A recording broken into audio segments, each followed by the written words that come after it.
Josh says, I'm so done with this boys will be boys crap. They always say that to excuse the behavior of sexual predators. So along those lines, the thing I was talking about earlier, and I'm just going to mention it quickly here, because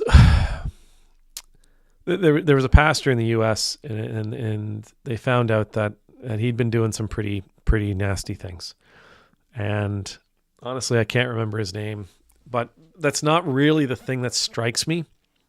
What strikes me, and I know that sounds awful, but it'll be dealt with, right? Like I'm certain it's come out, and now hopefully it gets dealt with. His congregation's dealing with it. The wardens, the elders of his church, the deacons of his church, they're dealing with it. But what strikes me is that when this news broke, all these other pastors, I'm watching Twitter, right? I'm just scrolling through Twitter on it. They all have a very similar thing to say about this person doing these bad things. And it all comes down to, and I can't really understand how they get there, but it all comes down to women must dress modestly when they come to church. So one guy tweeted something about, well, if a woman works out and then comes to church in her yoga pants and her belly's showing and there's this and that, when she should be sent home. Oh, okay. Why? Well, she's a temptation to the men of the church. She's a temptation to the good Christian men of the church. Those good Christian men spend 2 hours in church every week. Let's say 3 hours. We'll give them Wednesday night Bible study. Where are they spending the rest of their time? Are you going to put those same limitations on women at the grocery store or at the university or at their work? I mean, I guess they might, right? Like I say that, and I'm like, yeah, no, that's exactly what they might do. That might be the stupidest thing I've said. It might be exactly what they will end up doing. We're gonna make women dress more modestly so that men won't feel tempted. We're gonna make women dress more modestly so that men won't sin. The truth is, we will sin. Everyone will sin. We do sin. It has nothing to do with the way other people are dressed. It has everything to do with what's in here, everything to do with what's going on up here, everything to do with the baggage we carry. It has everything to do with life as that's going on around us. It isn't because somebody's dressed inappropriately that we go, oh, you know what? I was a perfectly good Bible-believing Christian man. I never had an impure thought until she walked in. No, that's not how this works. It's not how this works at all.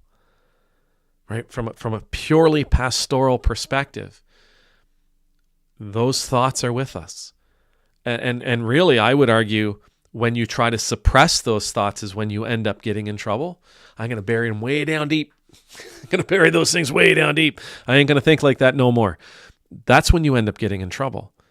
Dealing with the thoughts, dealing with the desires, dealing with the lust, recognizing that there are attractive people around me, but that doesn't mean I need to have a sexual relationship with any of them. It doesn't mean that they're available sexually. It doesn't mean that I'm supposed to. Whatever other thoughts run through your brain. You got to be able to wrestle with this stuff. Burying it way down deep doesn't help you practice wrestling with it. I mean, Hani, we were talking about old movies and how the way old movies were made. Well, the truth, some of us, we grew up in the 70s, we grew up in the 80s, and that's, again, I'm not trying to excuse it, but the wiring is a little bit different. And so it's up to us to change the wiring. It's up to us to change how we see the world, how we perceive the people in it, how we perceive the people as they're walking through our lives. No, this isn't the 70s anymore. This is a completely different era that requires us to think completely differently. It requires us to dream differently. It requires us to desire in different ways. It's never the person's fault for the clothes they're wearing. And for what it's worth, if somebody goes to the gym tomorrow If somebody goes to the gym tomorrow morning and shows up in yoga pants, I'm so grateful you showed up. Like, I'm so grateful that you're here. I hope that you feel blessed being here as we feel blessed for your presence, with your presence. Like, that's a line we say in our church on Sunday morning sometimes. But our sin, my sin, it's not your fault.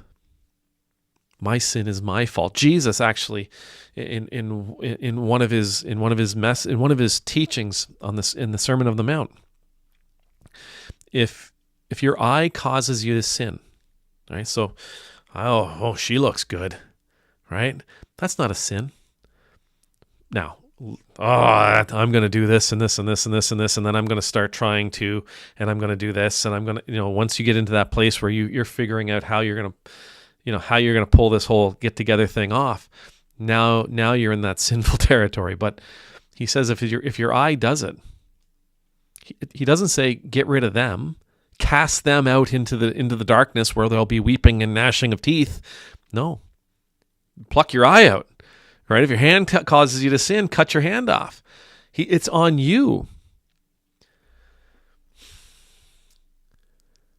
Again, coming back to that whole Jezebel thing, right? We all sin. A strong man acknowledges the sin.